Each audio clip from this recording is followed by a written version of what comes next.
にちは、ガジェログです。Apple Watch SE ですね。待望の第2世代のモデルがついに発表されています。この前のモデルの第1世代から今回発表されました第2世代がどんな点で変わっているのか、スペックの方を解説してみたいと思います。また合わせてこのシリーズ8とどう違うのかについても後半の方でご紹介したいと思います。それでは早速本日も行ってみましょう。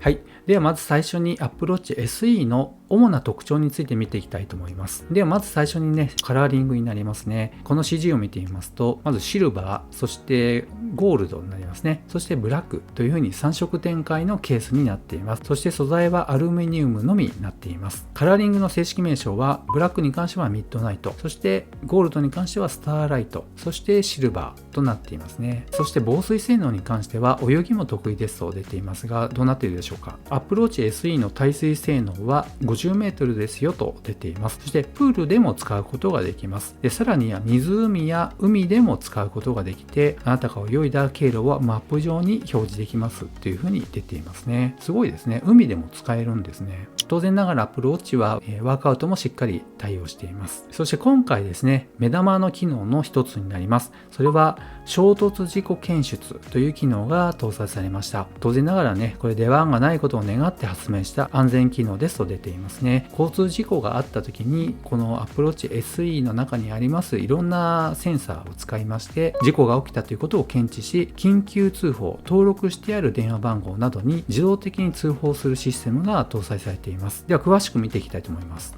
例えばですね、もしも自動車に乗っている時に重大な衝突事故にあったら、それを Apple Watch SE が認識して自動的に緊急通報サービスに知らせたり、位置情報を教えたり、あなたの緊急連絡先に連絡できるようになりました。仕組みになりますけども、これどうやって事故を検出しているかに関するざっとした情報になりますけどもね、進化した3軸ジャイロスコープにスマートウォッチの中で最も高いダイナミックレンジを持つ新しい高重力加速度センサーを組み合わせ、マイク、気圧計、GPS を活用していますよとありますね。そしてさらに100万時間を超える実際の衝突事故のデータを学習させた先進的なセンサーフュージョンアルゴリズムを採用していると出ています。すごいですね。Apple Watchに搭載されている様々なセンサー類を使って100万時間を超える実際のデータを学習させてあるということで、めちゃめちゃその精度が高いんじゃないかなという気がします。ただ実際ね、出番がないことを願って発明しているとありますので、一応ついてるということでね、安心感はあるのかなという気はしますが、ただ一つね、注意事項がありまして、この CG を見ています。そこで赤いリングがここ、デジタルクラウンのところについていますが、これセルラーモデルなんですね。このセルラーモデルに関しましては、緊急通報、そのままこの Apple Watch が携帯網とつながって通信してくれるっていうことができるんですが、 GPS モデルであれば iPhone から通報の電波を発するわけですので、もし GPS モデルの場合は iPhone が近くに必要であるということも書かれていました。ただね、実際車などね、乗る時間が多い方にとってはいい機能なのかなという気はします。こちらが Apple Watch SE 第2世代の一つ目玉の機能になっています。では次にですね、心臓の健康を手首の上から守りますということで、心拍数の測定も当然ながら対応していますし、そしてマインドフルネスの機能もね、ついてますよとあります。そして睡眠モニタリングにもなります。あなたが眠っても眠らずに働きますとあります。そして Apple Watch の一つ特徴になりますが、アプリをインストールすることができています。Apple が提供しているもの以外のサードパーティー製のアプリをインストールすることができますので、そのあたりもいいですね。そして音楽機能、ポッドキャスト機能、オーディオブックも対応しています。そして見どころは他にもたくさんということで、ウォレットが出ていますね。Apple Pay で様々な支払いを済ませたり、搭乗券やポイントカードも保存できますよと出ています。当然ながらね、Suica に対応していますので、都市部等で電車などね、もしくはコンビニとかスーパーで買い物することが頻繁にありますよということであれば、結構便利に使えるんじゃないかなという気がします。そして Siri も当然ながらついていますし、またノイズですね、騒音の測定もできるようになっています。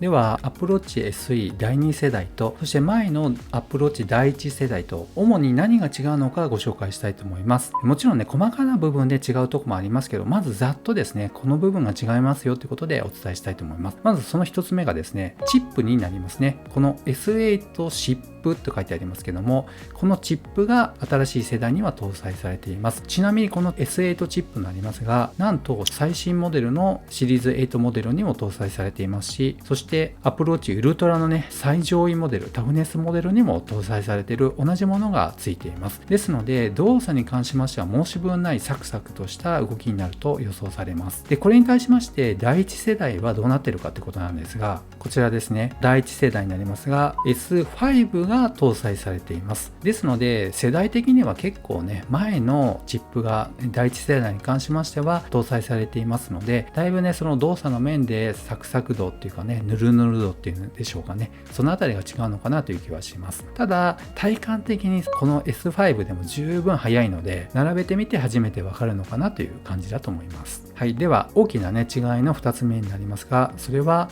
先ほどご紹介していた機能の一つになりますね。衝突事故検出機能になります。これが Apple Watch 第1世代前のモデルには搭載されていません。今回第2世代の新しい方に搭載ということになっています。これがですね、大きな違いになります。ではこの違いを含めまして Apple Watch SE 第2世代は価格が 37,800 円税込みになっているんですけども、もう第1世代は Apple としては販売されていません。でももしですね、中古とか在庫で残っているお店等があれば、この 37,800 円より安く売っていると思われます。ですのでチップがね、そこまで速くなくていいよっていうことと、そして衝突事故検出に関しましていらないよってことであれば、第一世代の在庫等をですね、中古等でもっとお安く買うっていう、そうした手段もあると思います。でも、そういったものが入手できないのであればね、今回この 37,800 円のこのモデルでもいいのかなという気はしますが、ただしですね、シリーズ8、この上のモデルと、そしてウルトラとだいぶ機能的にはやっぱり劣ってしまいますので、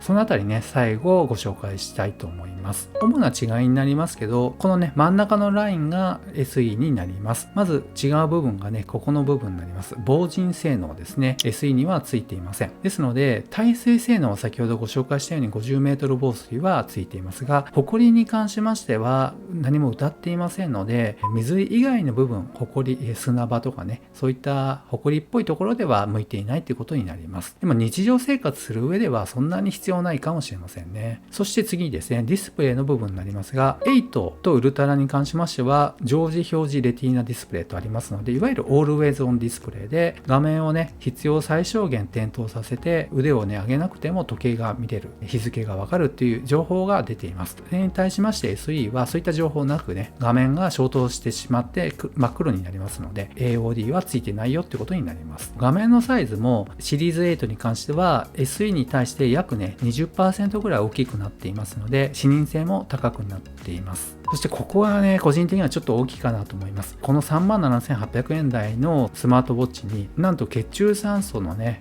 測定ができないっていうことになっています。SpO2 測定ができません。そして心電図の測定もついていませんので、こういった健康管理系には向いてないのかなという感じですね。ついているものとしては心拍数の測定になります。このあたりにね、どう見るかになりますので、どっちかといえばやっぱり SE は入門編なのかなという感じですよね。もしくは運動系ですね。でも血中酸素が測れないので、ちょっと山に登りながら血中酸素調べたいとかね、そういったこともできませんので、普通のね、日常生活を送っていく分にはいいんですけど、アクティビティ、スポーツされる方はやっぱり上位モデルになるのかなという感じがします。そしてこちらも搭載していません。皮膚温センサーになります。SE にはついていません。このあたりね、どう見るかってことですよね。ただ今回からこのシリーズ8から皮膚温センサーが搭載されました。こちらの機能は過去の排卵を推定できる周期記録と結びつけられていますので、主に女性の健康の温度差をね、測ることによって健康をモニタリングする機能になっています。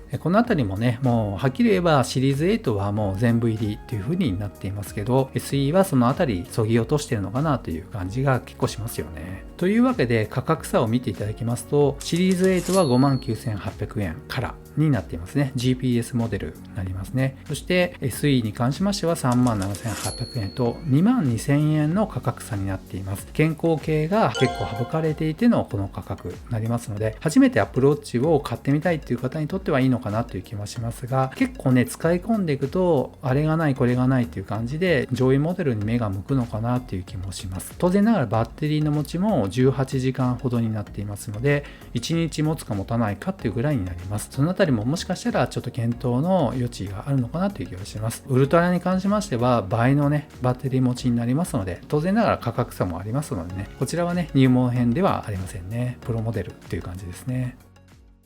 はい。というわけで今回 Apple Watch SE の第1世代と、そして今回発表されました新型の第2世代とどう違うのか、スペック解説を含めましてご紹介しました。Apple Watch ってこんな感じなんだっていうのを知る上ではいいのかなという気はします。確かにね、ここに書いてあるようにこんなにできる、こんなに手軽と書いてありますのでね、あくまでも手軽なモデルっていうことになりますね。そして SE で機能が足りないよってことであれば、上位モデルのシリーズ8、そしてさらにはね、ウルトラっていう感じになるのかなというふうに思います。では本日は以上となります。この動画が良かったよという方は高評価、そしてまだの方はぜひチャンネル登録をこの機会にお願いいたします。ではまた次の動画でお会いしましょう。さよなら。